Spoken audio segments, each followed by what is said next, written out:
Let's move forward to the classical period now.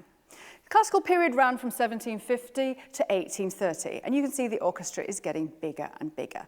Gone is the harpsichord. In fact, the harpsichord now just sits dusty in classrooms and is hardly ever played in music from 1750 onwards, which is very sad. But if you hear the harpsichord, you know it's not going to be classical music, it's going to be Baroque. The orchestra in the classical period looks like it does today. So we have violins, violas, cellos, and basses. And now we have flutes, clarinets, oboes, and bassoons. Clarinets now becoming more and more important, especially from Mozart onwards. We now have 2 horns in the orchestra, and towards the end of the period, 4 horns. Trumpets, sometimes trombones. At the back, we have 2 timpani, or even maybe 3 or 4 towards the end of the period. Timpani is very important because it outlines the chords and the cadences at the back. But the brass section isn't that big, so we don't have to have hundreds of string players. Everything is quite nicely balanced. The piano finally starts to become very important, and it starts to look and sound like the pianos that we have today. So it becomes a very, very important instrument, and a lot of solo piano music is written. The dominant forms of music during the classical period are all the forms that we know and love. The symphony becomes about 4 movements. Often there's a fast movement, followed by a slow movement, followed by a dance-like movement, a minuet and trio, or later on in the period, a scherzo, and then a flashy fast ending. Concertos usually just have 1 soloist, gone are concerto grossos, and they have 3 movements, fast, slow, fast. Usually. Sonata form becomes the dominant shape for the first movement of any piece. Sonata form is the form that has an exposition, a development, and a recapitulation. The scherzo, when Beethoven came along, he brought in this idea of a scherzo, which is a light, fast, witty piece, usually the 3rd movement of a symphony. And rondo form becomes very important. Rondo form is where you have a dominant section, let's call it section A, something different, section B, we go back to section A, something different, section C, we go back to section A, possibly something different, section D. So that you get one section that keeps returning. Mozart was particularly fond of rondos. And the serenade. A serenade is a piece of music for any collection of instruments, really, usually played outside, usually quite happy and ceremonial, usually consisting of several movements. Haydn is responsible for all of these forms, and he was the first really important classical composer. Haydn worked within the Esterhazy family, and they had several orchestras and lots of musicians on staff that Haydn had to write for. He was isolated working for them, and so he had lots of time to develop, to invent, and to fix these musical forms. Everything became about symmetry, about perfection, about shape, about form, and it's all because of Haydn. And then along came Mozart. Mozart was wild, he was young, he was rebellious. He added a dash of flair and genius to the rules that Haydn had already put in place. So if the music sounds exciting and the harmonies start to stretch out beyond the key a bit, the chances are it's Mozart. And then along came Beethoven. And as we all know, Beethoven was deaf. Beethoven was really upset that he was deaf. So a lot of his music expresses this. Music becomes a little bit more angry, a lot more emotional, and he puts in occasional, really shocking, loud passages as he's desperately trying to hear the notes that he's writing. So if the music has emotional depth, the chances are it's Beethoven. We're going to hear 2 pieces now from the classical period to show us the contrast between Mozart and Beethoven, but also to show that they're all fitting to the same rules, the rules that were put in place by Haydn. First of all, we're going to have Angela play a movement from one of Mozart's horn concertos.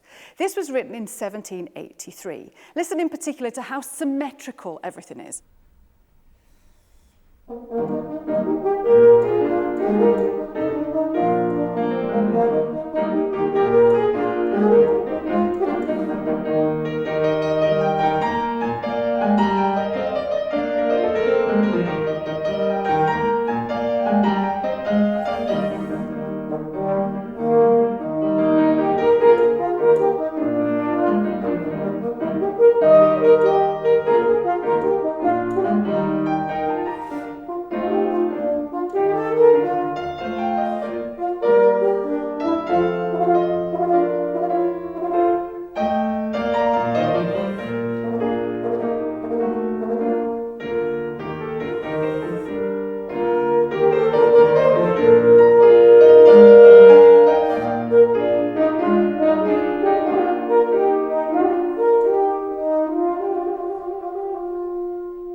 rondo form. So you had a recurring A section with different episodes in between.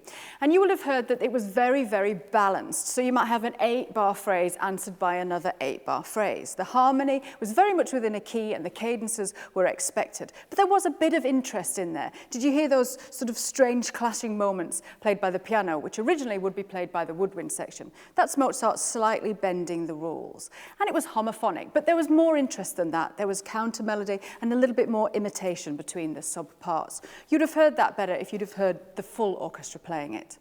It had a big coda on the end as well. When Mozart gets to the home key, he really likes to tell us about it by adding an extra section on the end that just outlines the fact that we're back at the home key.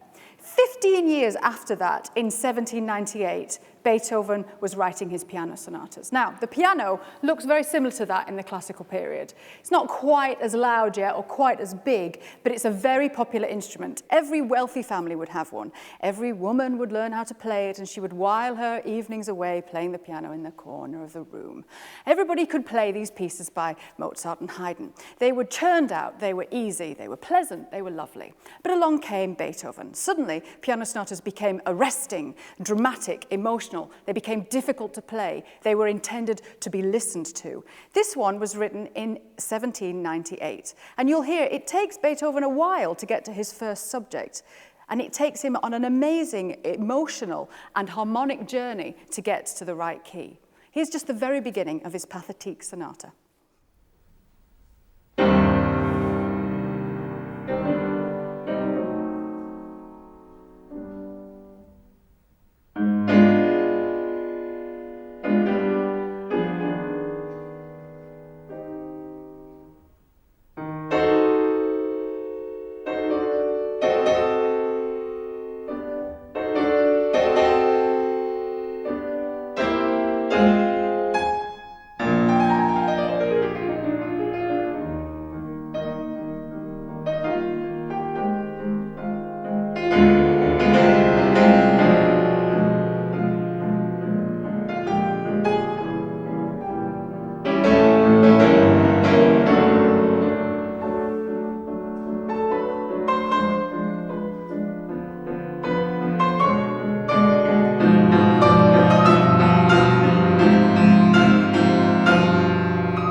So you could hear there amazing amount of emotional depth. It's in C minor, that piece, which is a very dark key. And Beethoven hits that key at the beginning, and then he moves immediately away from it using an array of complex diminished chords, suspensions, and chromatic movement. It takes him a while to get to his first subject. When he gets there, we're back in C minor, and we immediately start to move out of it chromatically.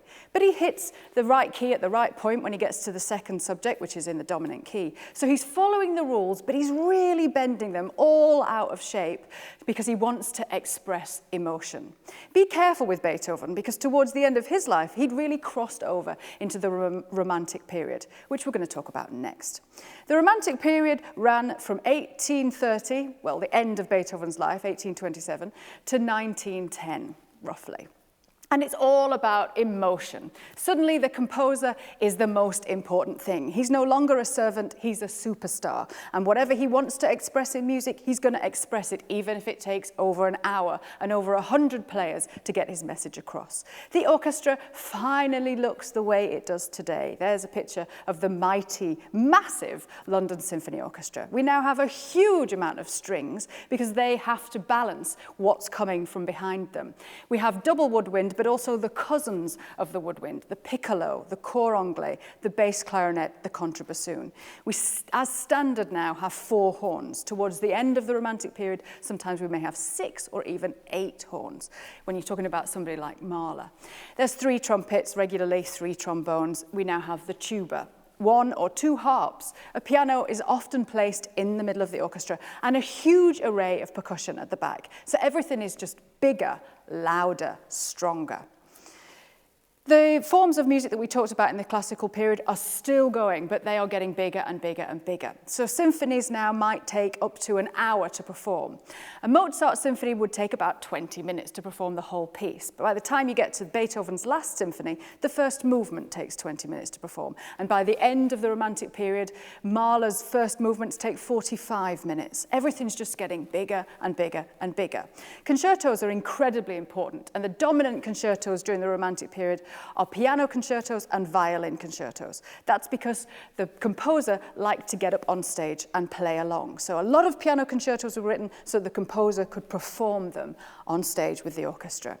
A tone poem became an important form of music, and we'll talk about that a bit later on. That's an orchestral piece that has a story behind it. And as I've mentioned before, the piano has become incredibly important. In the Romantic period, pianos looked the way they do today. They were as big and as loud as they are today. So piano music became very important, solo, complex piano pieces. The big composers were people like Mendelssohn, Tchaikovsky, Brahms, Schumann, Mahler, Sibelius. They were all writing symphonies and a lot of other stuff as well, particularly Tchaikovsky, who wrote ballets, chamber music, and a lot of songs. In the world of the piano, there was Chopin and Liszt, who were writing big, large-scale, complex piano music, and later on, Rachmaninoff. And in the world of opera, we have the 2 great Italians, Verdi and Puccini. And in Germany, we have Wagner. Wagner's operas are so big that they can take 4 consecutive evenings to perform one story. Programmatic music became a very important thing too. That's music that tells a story. It doesn't just hint at a story, it doesn't just sound a bit like a storm, it tells you everything that's going on in the story blow by blow, using a complex system of motifs and themes to describe everything. The Russians were particularly good at programmatic music, people like Mussorgsky and Rimsky-Korsakov. To demonstrate that, I'm going to ask Chris to play us a bit of Mussorgsky's Pictures at an Exhibition. This was written in 1874. The full piece is written for orchestra and is supposed to describe you walking along in an art gallery looking at the various artworks. 11 movements describe different pictures vividly, and you can hear in the music exactly what was going on the canvas. But between the movements, there's a thing called a promenade, and that's supposed to sound like you walking along. Let's just hear the promenade now, or the beginning of it. Originally, it would be played by a huge brass section. Today, it's going to be played by solo trumpet, accompanied by John on the piano.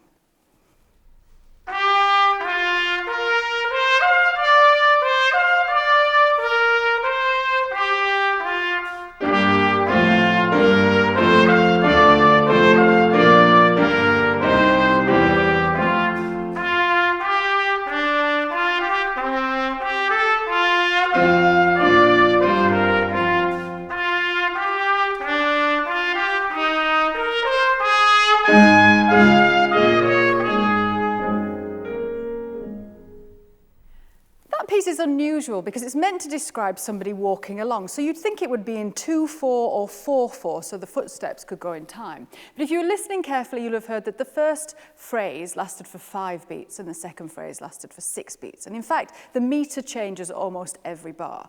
Mussorgsky is more concerned with keeping true to his tune than with your footsteps as they walk along. But it still does sound like somebody walking through a gallery. And the harmonies aren't that unusual, but they're not necessarily the primary chords within one key. In fact, he uses a lot of consecutive fifths and consecutive octaves as he goes through the piece, things that Haydn and Bach would have been sacked for. Mussorgsky is really concerned with painting a picture. He really wants to describe you walking along in the gallery. He's not too concerned with the rules that were invented 200 years before. The music and his ideas are dictating where the harmonies and the melodies go. As I mentioned earlier, that theme actually is a traditional Russian theme, which brings us to nationalism, a really big, important thing from the Romantic period. Music began to sound like its country of origin. So composers in what was then called Bohemia, but is now called the Czech Republic, Dvorak, Smetana, Janacek, were using traditional folk tunes and rhythms in their music so that their music sounded like the place it came from. And if you move forward a few decades, you get to Elgar, whose music sounds quintessentially English. This is one of the hardest things to define. Why does Elgar sound English? Well, I don't know, he just does. And nationalism is a really important factor in Romantic music. So we're listening out for an extended harmonic language as we go through the Romantic period. More complex chromatic chords, but still within the rules of harmony and still firmly within a key. Melodies are very extended too. Gone is any idea of one phrase lasting 8 bars answered by another phrase lasting 8 bars. Symmetry has gone out of the window because composers want to express their thoughts, and they don't care if it takes 23 bars or 27 bars of wandering tune to express them. Drama, emotion, and expression are the most important things, more important than structure. Bigger orchestra, as we've already talked about, and bigger and longer pieces, much more emotional depth. To demonstrate all of this, we're going to let Angela play us a very famous and beautiful horn solo from Tchaikovsky's 5th Symphony. This comes from the second movement, the very beginning. Listen to how long it takes before the horn comes in and the chords that are going on in the piano to get us ready for the tune. They're unusual, but they're within a key. And when the tune comes in, it just wanders and wanders and wanders until Tchaikovsky has expressed everything that was going on for him. At this point in his life, 1888, Tchaikovsky was incredibly famous, incredibly rich, incredibly successful, but incredibly depressed. And he used his music to express that side of himself.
So you can hear there the most important thing is the emotion and the expression. Be careful with Tchaikovsky. You can't simply go, oh, it sounds romantic, it sounds really sad, it must be Tchaikovsky. Because Tchaikovsky wrote a huge amount of incredibly happy, elated, exciting ballet music and symphonic music. The thing about Tchaikovsky is it's usually very, very big, and it's usually an extreme of emotion. So if Tchaikovsky was doing happy, it was ecstatically happy, and if he was doing sad, like we just heard, very, very, very sad.